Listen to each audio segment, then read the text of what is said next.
Բարև ձեզ, Ստեփան Գրիգորյան YouTube-յան ալիքի մասնակիցներ։ Ողջունում եմ ձեզ բոլորիդ։ Այսօր ապրիլի 7-ն է։ Մենք շարունակում ենք մեր աշխատանքը։ Ողջունում եմ Սփյուռքայությունը, Արցախայությունը, բոլոր առանց բացառությամբ Հայաստանի Հանրապետության քաղաքացիների։ Դուք տեսնում եք այս ալեկոծվող աշխարհում ինչ է կատարվում, անպայման այսօր կխոսենք Դոնալդ Տրամփի լրջագույն քայլերի, որը ինքը արեց ռեալ ամբողջ աշխարհի դեմ, լրացուցիչ մաքսատուրքեր մտցնելով 185 պետությունների դեմ, 10%-ից սկսած մինչև 100%, լուրջ հայտարարություններ արեց Դոնալդ Տրամփը կապված Միացյալ Նահանգների մասնակցությանը ՆԱՏՕ-ում, առևտրի դեֆիցիտի մասին խոսեց, Չինաստան Միացյալ Նահանգների մասին խոսեց, այս թեմայից մենք անպայման այսօր կխոսենք, բայց գլխավոր թեման այսօրվա կլինի Հայաստանի անվտանգության թեման է։ Պետք է ասեմ, որ 2 օր առաջ Ադրբեջանը հայտարարեց, որ Հայաստանը իբր չի տալիս իսկական քարտեզները ականազերծման համար։ Այո, մեր արտգործնախարարությունը, դուք հիշում եք, երեք ես ասեցի, հերքեց դա, ասեց, որ մենք տվել ենք 972 քարտեզներ ադրբեջանցիներին ու պատրաստ ենք համագործակցել, ճշտել, օգնել, որ այն դաշտերը, որտեղ կան ականներ, որ անպայման ականազերծվեն ու մեր քարտեզները մերոնք պնդում են բավական ճիշտ քարտեզներ են, բայց այս հայտարարության հետ կապված ես աղազանգեցի, դուք հիշում եք, ես ասեցի, այս ձևի հայտարարություններ դատարկ տեղում չի անում Ադրբեջանը։ Այսօր պարզվեց, որ Ադրբեջանը հայտարարությունով հանդես եկավ, որ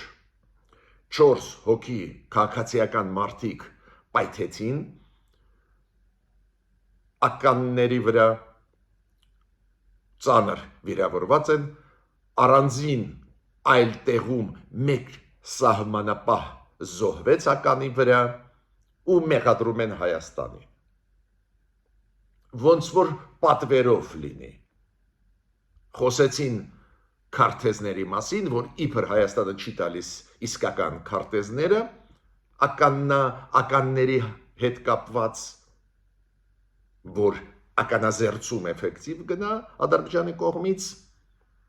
ու ոնց որ պատվեր արվեց, այսօր ասում են այ մարդիկ պայթեցին։ Նույնիսկ միամիտ մարդիկ հասկանում են, որ դա սարքած գործ է, Ադրբեջանի համար կյանքը մարդու 0 արժեք ունի, իրանք էլ սարքեցին այդ պայթյունները ու հիմա ուզում են գցել Հայաստանի վրա։ Բայց ես այսօր ուզում եմ դիմել կառավարությանը։ Պահը շատ լուրջ է։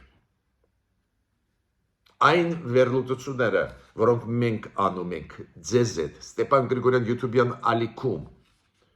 ու վերջին 2 ելույթների ժամանակ շեշտադրումները Ադրբեջանի քաղաքականության հետ կապված ուր է տանում, ինչ է դա հուշում մեզ, ցույց է տալիս, որ Ադրբեջանը մոտ օրերս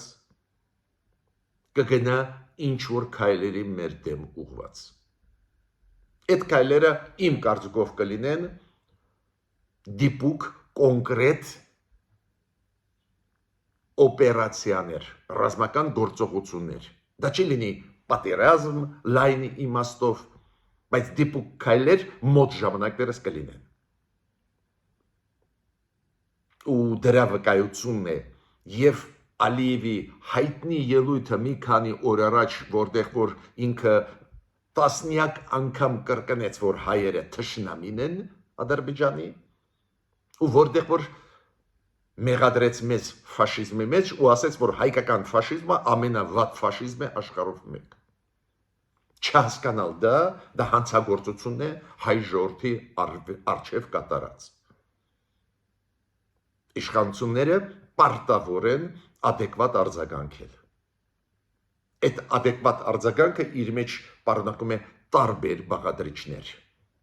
Դրա մասին ես այսօր անպայման կխոսեմ։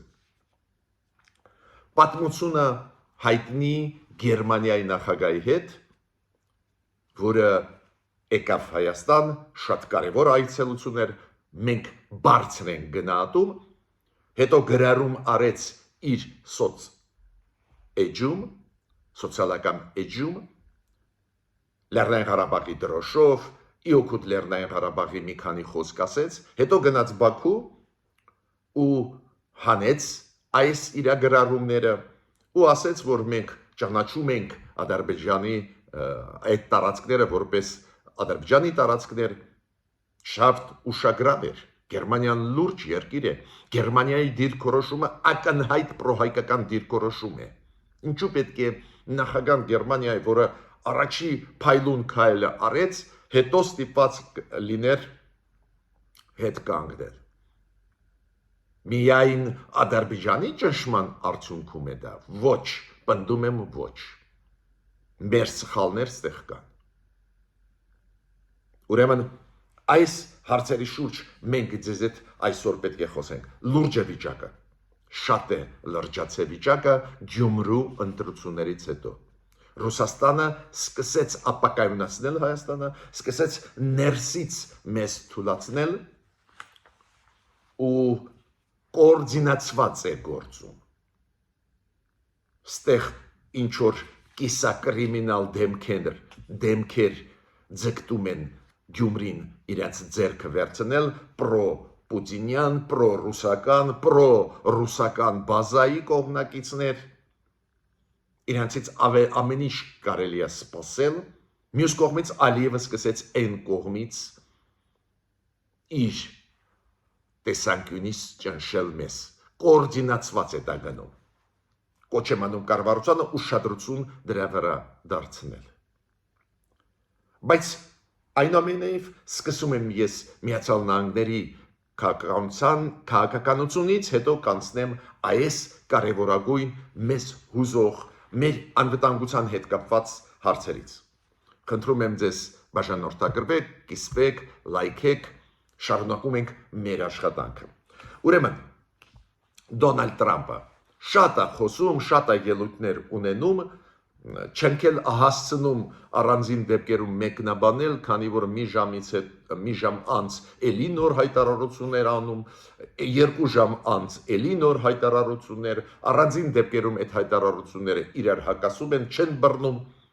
բայց կան հայտարարություններ քայլեր Դոնալդ Տրամպի, որոնց մասին մենք պարտավոր ենք խոսել, ուսումնասիրել, հասկանալ։ Ապրիլի 7-ին մենք ստացանք այսօր, ապրիլի 7-ին ինֆորմացիան, որ Դոնալդ Տրամպը երեկ ասեց, որ Միացյալ Նահանգները չունեն ռեսուրս, չունեն մեծ հնարավորություններ ՆԱՏՕ-ին աջակցել։ Այն կանխատեսումները, որ Դոնալդ Տրամպը ՆԱՏՕ-ի հետ կապված այդպես շեշտադրված օգնել Ատլանտյան, Եվրոատլանտյան այդ դաշինքը, դաշնակցային հարաբերությունները, որ չի ուզում ուժեղացնել, այդ կանխատեսումները իրականություն են դառնում։ Ինքը ասում է, մենք չունենք մեծ հնարավորություններ ՆԱՏՕ-ին աջակցել։ Մյուսը, ինքը ասեց, որ Չինաստանի հետ ոչ մի պայմանավորվածություն մաքսատուրքերի հետ չի լինի, միջև առևտրի դեֆիցիտը, տարբերությունը չվերացվի։ Դու գիտեք, մոտավորապես թվերը ասում եմ, 700 միլիարդի առևտուր ունեն Միացյալ Նահանգները Չինաստանը, այդ 700 միլիարդից 160 միլիարդ ապրանք մտնում է Չինաստան, Չինաստանից Միացյալ Նահանգներում ծախվում է 540 միլիարդ դոլարի ապրանք։ Ու դեֆիցիտը ակնհայտ է։ Բայց Դոնալդ Տրամպը դա ուզում է վերացնել ոչ լիբերալ ճանապարհներով, ազատ շուկայական հարաբերությունները ոտնահարելով։ Դա լուրջ հետևանքներ կունենա նաև Միացյալ Նահանգների համար։ Բայց Դոնալդ Թրամփը ասում է, Չինաստանի հետ միջև դեֆիցիտը չի կրճատվի, մենք չենք խոսալու։ Ես ասացի, որ Դոնալդ Թրամփը ապրիլի 2-ից մցրեց 185 երկրների դեմ մաքսատուրքեր, 10%-ից սկսած եւ ավելի բարձր։ Ընդհանուր դեֆիցիտը առևտրի Միացյալ Նահանգների մոտ կազմում է գրեթե 2 տրիլիոն դոլար։ Օրինակ, դեֆիցիտը Չինաստանի հետ կազմում է մոտավորապես 300 միլիարդ, 380 միլիարդ, 380 միլիարդ դոլարի հասնում է այդ դեֆիցիտը, բայց ընդհանուր դեֆիցիտը Միացյալ Նահանգների առևտրի այլ երկրների հետ, երբ որ հաշվում ես միասին, դեֆիցիտը 2 տրիլիոն դոլարի հասնող է։ Ու Դոնալդ Թրամփը համարում է, որ դա անարդար է, ինքը պետք է փոխել։ Չինաստանը պատասխանեց, որ դա համաշխարհային առևտրի կազմակերպության խաղի կանոնների խախտում է, քանի որ դուք գիտեք, ազատ շուկայական հարաբերությունները ինչու են կայանում։ Եթե մարդիկ շուկայում առնում են չինական ապրանքները, ինչ մեղք ունի Չինաստանը։ Եթե Չինաստանում ապրում են առնում են ավելի քիչ ամերիկյան ապրանք, քանի որ թանկարժեք է, ինչ մեղք ունի Չինաստանը։ Կարելի է այդպես էլ վերլուծել իրավիճակը, ինչի մասին հենց Չինաստանը ասում է ամերիկացիներին։ Ու չինացիք ասում են, որ անարդար է դա, մենք կպատասխանենք Ամերիկայի այդ մաքսատուրքերի բարձրացման հարցում, ոնց պատասխանեց Կանադան։ Կանադան, դուք գիտեք, ինչ բարձրացում կար մաքսատուրքերի Ամերիկայի կողմից Կանադայի ապրանքի վրա, հիմա Կանադան նույն սիմետրիկ պատասխանեց Միացյալ Նահանգներին։ Ինչ է ասում պաշտոնյաները առևտրի ոլորտի Միացյալ Նահանգների։ Իրենք ասում են, որ եւ ֆինանսների նախարարը Միացյալ Նահանգների եւ այլ պաշտոնյաներ իրենք ասում են, դա անպայման կտա դրական արդյունք։ Երբ որ իրանց հարց են տալիս, բայց դա ավտոմատ կբերի նրան, որ Միացյալ Նահանգների ներսում շատ ու շատ ապրանքների գները կբարձրանան, քանի որ դուք գիտեք Վիետնամից, Չինաստանից, Մեքսիկայից եկած ապրանքները շատ ու շատ ավելի էժան են համեմատ նույնատիպ ապրանքի արտադրված Միացյալ Նահանգների ներսում, ավտոմատ դա նշանակում է, որ ապրանքների գները կբարձրանան, բացի դրանից այս պայքարի ժամանակ չեն լինում հաղթողներ, այդ հայտնի բան է, առևտրային պատերազմների ժամանակ հաղթող չի լինում, երկու կողմն էլ կորուստները ունենում, Տրամպի թիմը, գիտեք, պոպուլիստները չեն խորանում այդ հարցերի մեջ, պատասխանում են, որ դուք կտեսնեք վերջում լավ կլինի, շատ ու շատ երկրներ պարզ է, հիմա ասում են, որ կամ կմտցնեն Ամերիկայի ապրանքների դեմ ուղղված ավելի մեծ մաքսատուրքեր կամ բանակցությունների մեջ կմտնեն Միացյալ Նահանգների հետ, օրինակ Ճապոնիայի վարչապետը ասեց, մենք պլանավորում ենք սկսել բանակցություններ Միացյալ Նահանգների հետ, այդ մաքսատուրքերի բարձրացված մաքսատուրքերի հետ կապված ու անպայման մեր որոշումները կընդունենք, նաև շատ լուրջ հիմա քննարկում է գնում Եվրոմիությունում,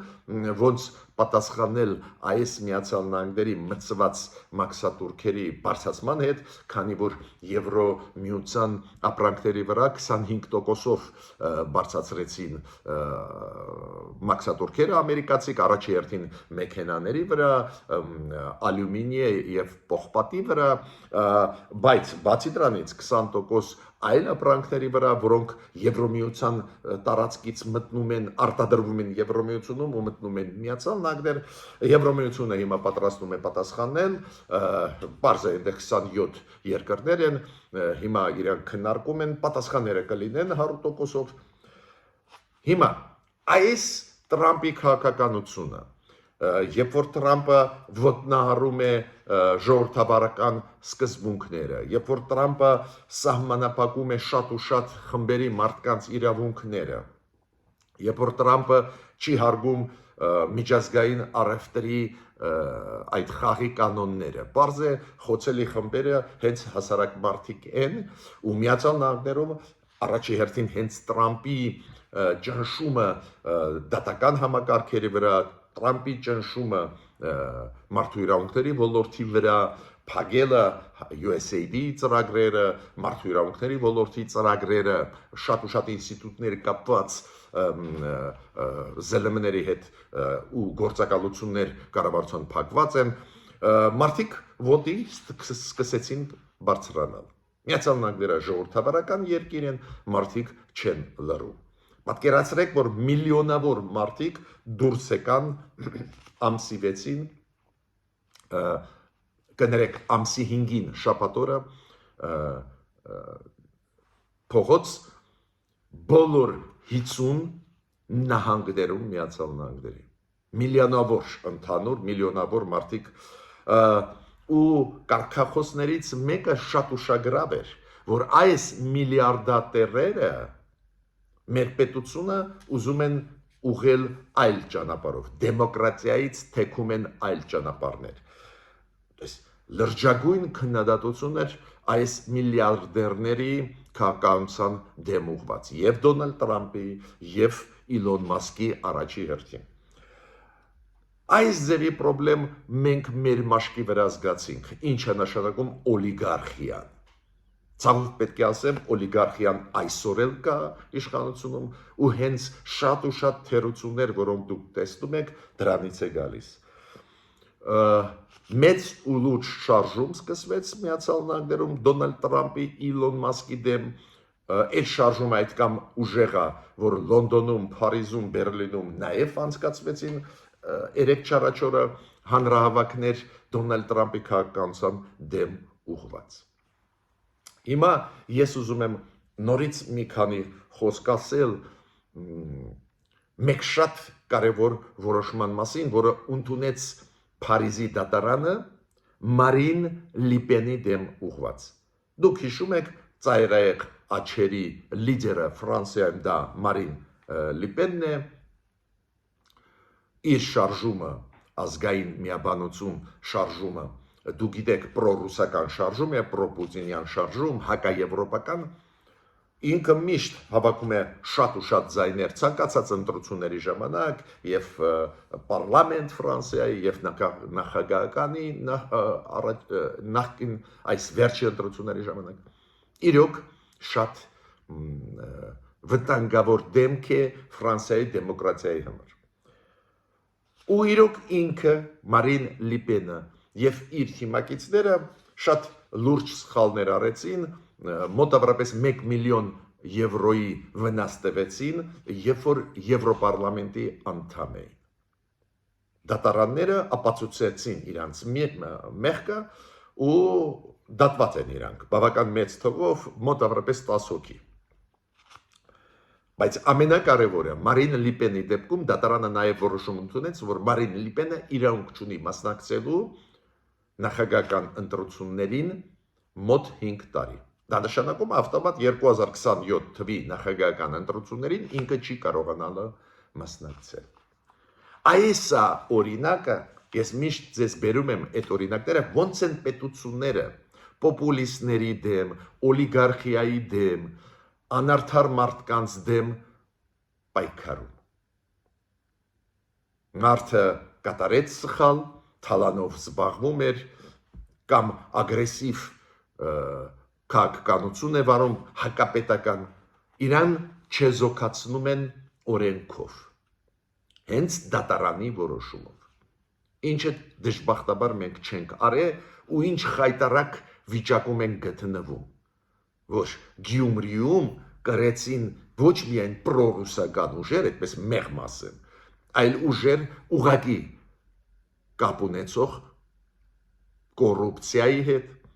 ուժեր ուղղակիորեն կապ ունեցող քրիմինալի հետ ու դա խոսվում է բացահայտ, այդպես չի էլի, որ քողարկված է, մենք էլ պետք է ապացուցենք ինչ է կատարվել։ Չարեցինք մենք կարևորագույն քայլեր, որ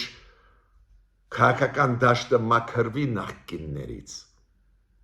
Կան երկրներ, որտեղ որ նախկին ղեկավարների կուսակցությունները արգելվում են։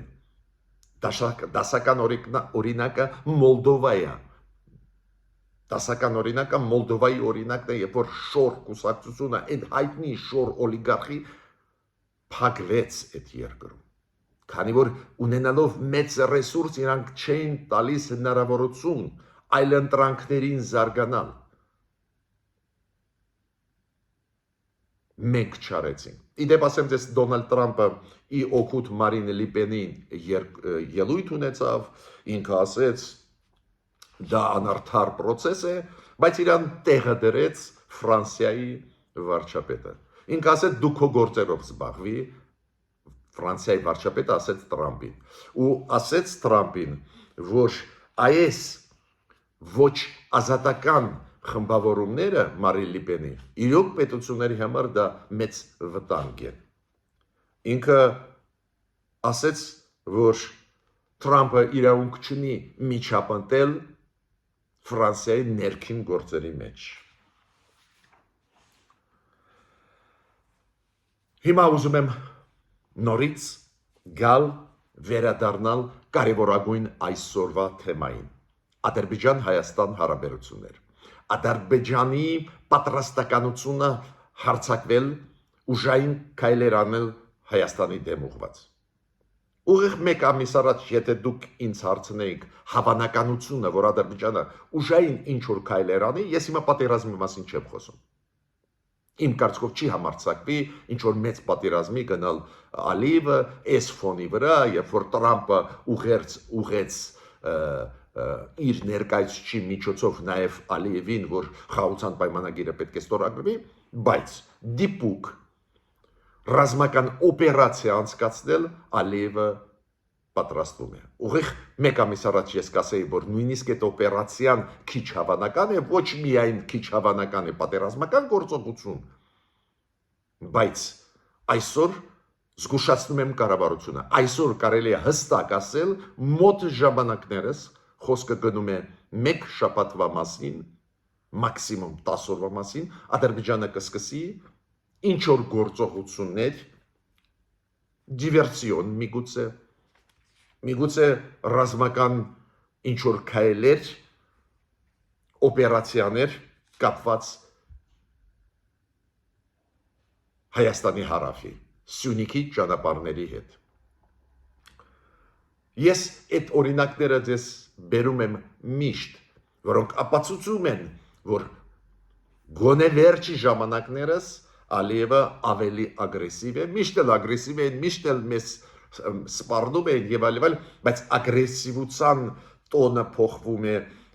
պատրաստականություն ակնհայտ երևացող կա։ Օրինակ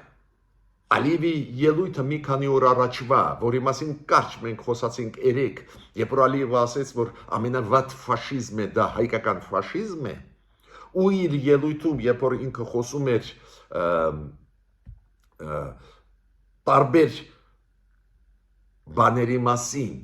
հայ-ադրբեջանական բանակցային process-ի մասին, խաղաղության պայմանագրի հետ կապված, Լեռնային Ղարաբաղի հարցի հետ կապված, երբ որ ինքը իր ելույթում նվազագույնը 10 անգամ որակեց հայերին որպես թշնամի ժողովուրդ։ Դա դուրս բաներ են։ Լավ, մի անգամ ասեց, Հայաստանը թշնամի է, Հայաստանը չի ուզում խաղաղություն, սուտ է դա, բայց լավ, մի անգամ ասեց, բայց մի ելույթում 10 անգամ ասել, հետո ելույթում Գերմանիայի նախագահի հետ, այս որ ես ասեցի, երբ որ Ալիևը ասեց, որ Հայաստանի ֆաշիզմը ամենավատն է, այդ երբ էր, երբ որ Ալիևը պրես-կոնֆերանս էր անցկացնում Գերմանիայի նախագահի հետ։ Ուրեմն լուրջ է վիճակը։ Ես պետք է ասեմ, որ Ալիևը նաև ասաց, որ մենք բարբարոս ենք, պատկերացնում եք, մարդիկ, ովքեր հայաթափեցին Լեռնային Ղարաբաղը, մարդիկ, ովքեր մտան 2022 թվին սեպտեմբերին Հայաստանի տարածք ու դաժանաբար սպանեցին 2 կին զինվոր հայ զինվորականներ, դաժանաբար, չեմ կարող փոխանցել ձեզ ինչ արեցին, ուղղակի կվատանաք, ու ինքը ասում է, որ հայերը բարբարոս են։ Դա լուրջ է վիճակը։ Ռետորաբանությունը շատ մեծ դեր է խաղում։ Հայաստանում մենք խոսում ենք խաղաղության օրակարգից, ու ես միշտ ասել եմ, միջև շանս կա, պետք է դա անենք, բայց այդ շանսը Ալիևը փակեց վերջի 2-3 իր ելույթներով, ամբողջությամբ փակեց։ Ու շատ արագ պետք է արձագանքի դրան մեր կառավարությունը։ Ես երեք դա ասել եմ, այսօր պնդում եմ շատ արագ, քանի որ այլ պաշտոնյաներ Ադրբեջանի ուղղակի երեք ասեցին, որ Հայաստանից փախած են 300,000 ադրբեջանցիք, բռնի ուժի սպառնալիքի տակ փախած են, պետք է վերադառնան։ Ու արևմտյան Ադրբեջանի այդ թեզը Ալիևն էլ շատ արագ առաջ է տանում, բայց Լեռնային Ղարաբաղի հայերի մասին ասեցին, ինչու մասին է խոսքը, կամավոր մարդիկ դուրս եկան, հիմա այդ իրանց իրավունքն է։ Ցինիզմի հասնող բաներ։ Ուրեմն ես առաջարկում եմ կառավարությանը իրոք հավաքեք ձեզ։ Իրոք հավաքենք։ Մենք բոլորս, ես էլ պատրաստ եմ ինձ հավաքել։ Մոտ օրերս կլինեն գործողություն Հայաստանի դեմ ուղղված։ Եթե լինեին միայն Ադրբեջանի այս ձևի հայտարարությունները, ես դա չէի ասի։ Զուգահեռ Ռուսաստանը ներսից քանդում է Հայաստանը։ Գյումրու ընտրությունները լրջագույն աղազանգ է։ Եկան իշխանության Գյումրում, գալիս են իշխանության մարդիկ, ովքեր ասում են, պետք է վեր անվանենք Գյումրի, լենինական սարքենք։ Ովքեր ասում են, որ բազան մեզ պաշտպանում է։ Դրանից լուրջ աղազանք չի կարող լինել մեր անկախության դեմ ուղղված։ Ուրեմն առաջարկում եմ կառավարությանը հայտարարությունով հանդես գալ, պահանջել Ադրբեջանին հարգել արցախայցյան իրավունքները վերադառնալու, ցրել արևմտյան Ադրբեջան կազմակերպությունը, որը հիմնված է Ադրբեջանում, սկսել փոփոխություն Ադրբեջանի սահմանադրության, որը պարունակում է իր մեջ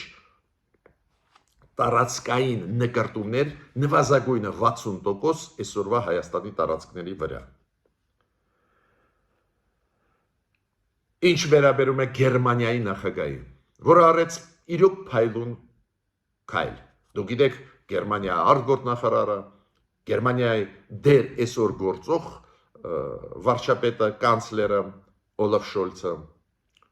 արտգործնախարարը Բերբոկը տիկին, իրենց դիրքորոշումը հստակ է։ Ու դա պատահականություն չի, որ Գերմանիայի նախագահան այցելելով Հայաստան, պարոն Շտանմայերը, նաև իր էջում դրեց դրոշը Լեռնային Ղարաբաղի, գրեց, որ Լեռնային Ղարաբաղի հայերը իրանք ունեն, իրանք ապրել են Լեռնային Ղարաբաղում, բնիկ են Լեռնային Ղարաբաղից, բայց ինչու ինքը մասամբ, ամբողջությամբ ոչ, բայց մասամբ հետ կանգնեց Բաքվում։ Լավ, Բաքուն միշտ ցավոտ է ընդունում Եվրոպարլամենտի ռեզոլյուցիաները, բանաձևերը, ցավոտ է ընդունում ԵԽԽՎ-ի բանաձևերը, ցավոտ է ընդունում Ֆրանսիայի, Հոլանդիայի, Լյուքսեմբուրգի, Շվեյցարիայի, Բելգիայի պարլամենտներում լրջագույն պրոցեսներ, կոնգրեսում Ամերիկայի, պարլամենտում Կանադայի, Մեծ Բրիտանիայի լորդերի պալատների ներկայացուցիչների հայտարարությունները շատ ցավոտ է ընդունում, բայց ոչ ոք հետ չի կանգնում իմ ասածից, իր ասածից։ Շտանմայերը մասամբ հետ կանգնեց։ Ինչի հետ է կապված։ Պնդում եմ, դա կապված էր նրա հետ, որ ինքը եկավ Հայաստան, ոգևորված դեմոկրատիայից խոսեց արցախայցյան իրավունքներից ու իրեն ասեցին, գիտես ինչա, մենք հիմա չենք զբաղվում արցախայցյան հարցերով։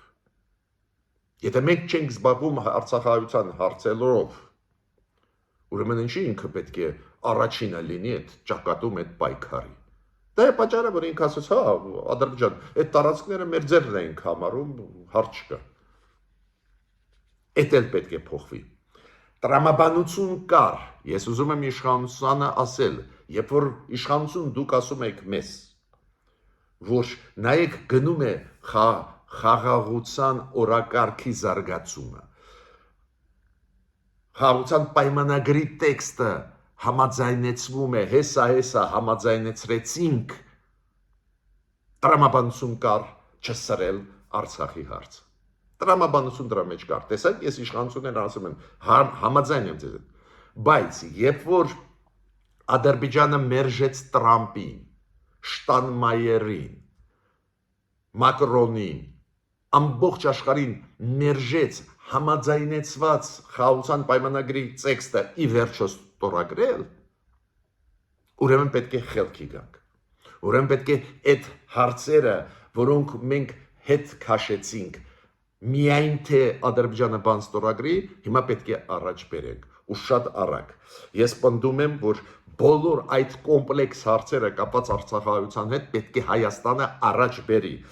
Հայաստանը պետք է շտաբ դիմի միջազգային քրեական դատարան այն 2022 թվի հանցագործությունների Ադրբեջանի,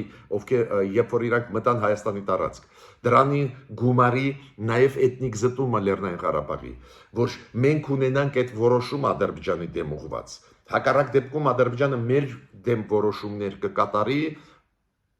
ու մենք սխալ դուրս կգանք։ Հիմա Ադրբեջանը շատ լուրջ է դնում այդ ականազերծման հարցերի հետ կապված հարցերը։ Իրանք ասում են, աշխարհը պետք է քննադատի Հայաստանը, դատապարտի Հայաստանը, որ չի տալիս քարտեզներ։ Սուտ, առաջինը թող ասեն, որտեղ պայթեցին իրանց սահմանապահ ու քաղաքացիական մարդիկ, որ տեղերում պայթեցին։ Կարող են հենց այն տեղերում, որտեղ իրանք ականապատել են 90-ական թվերի։ Ու հիմա մեր վրա գցում են։ Բայց միտքս ինչու՞մ է, տեսակ, իրանք բավական զգայուն թեմա է դա, աշխարհը լուրջ է նայում այդ թեմային, այդպես միք նայի էլի, որ մենք գիտենք, որ մենք ճշմարտություն ենք ասում։ Անպայման պետք է սկսել աշխարհով մեկ ակտիվ առաջ տանել Արցախահայության վերադարձի հարցը։ Ինչքան էլ ոչ ռեալ չլինի այսօր, այդ հարցերը պետք է առաջ տանես, որ նեղը գցես Ալիևին։ Նեղը չեն գցում Ալիևին, ինքը մեզ նեղնա գցում, միջդեռ ճշմարտությունը մեր օգտին է։ Անպայման առաջ բերել բոլոր բանաձևերը Եվրոպարլամենտի, ԵԽԽՎ-ի, կոնգրեսի Միացյալ Նահանգների կապված հայկական ժառանգության հետ Լեռնային Ղարաբաղում, կապված Արցախահայության իրավունքների վերադառնալ ու ապրել խաղաղ իրենց հայրենիքում։ Ու նորից անդրադառնում եմ Գյումրու ընտրություններին։ Ուրեմն ապրիլի 14-ին պետք է ընտրվի, ինչքան հասկանում եմ օրենքով ապրիլի 14-ն է, պետք է ընտրվի Գյումրու քաղաքապետը։ Ինչքան հասկանում եմ ընդդիմությունը տալիս է ձայներ Վարդան Ղուկասյանին։ Ուրեմն Գյումրին տեղափոխվում է դեպի ռուսական կառավարում։ Իրար չխաբեք։ Համոզված եմ հիմա ինձ կասեն ինչ որ ճառեր հայրենասիրական, այս պրոռուսական ընդդիմությունը, այս իրանք ճառեր, թող հեքիաթ մեզ չպատմեն։ Իրանց ելույթներից նախընտրական արշավում ակնհայտ է, որ նույնիսկ իրանք ռազմաբազայի հետ միասին պատրաստ են մայիսի 9-ին շքերթ անցկացնել Գյումրիում։ Վերանվանվել Լենինական։ Այդ process-ը ես չեմ նայում մենակ նեղ կոնտեքստում, որ քպեն պարտվեց Գյումրիում։ Ոչ, ես այդ կոնտեքստում չեմ նայում։ Ռուսաստանը կրեց Գյումրիում։ Ու միաժամանակ Ալիևի ողջավորությունը մեր դեմ ուղված հայտարարությունները վերջի օրերի ես դրա հետ էլ կապում եմ։ Ներսից կարողացավ իրավիճակը սկսել կառավարել Ռուսաստանը։ Ներսից սկսեց պայթացնել իրավիճակը։ Ոնց արեցին Արցախում։ Արցախում պրոռուսականությունը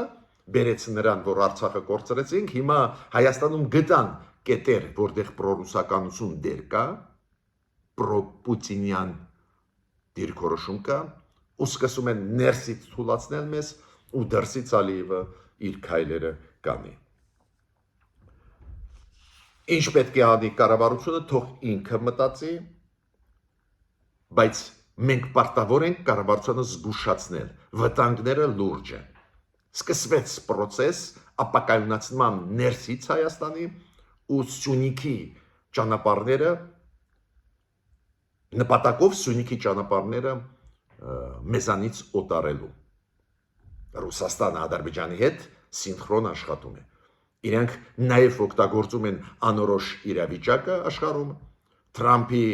բավական բարդ քաղաքականությունը հիմա բոլորը զբաղվում են իրենց գլխացավանքներով, խնդիրներով։ Ուրեմն իշխանությունները պետք է հասկանան դա։ Ականների խնդիրների հետ կապված դա լուրջ աղազանք է մեզ, որ Ալիևը նորից տեղափոխվում է այն քաղաքականություն, որը համաձայն ինքը պատրաստ է մեզ վրա հարձակվել։ Ես ավարտեցի իմ ելույթը, մինչ նոր հանդիպումներ։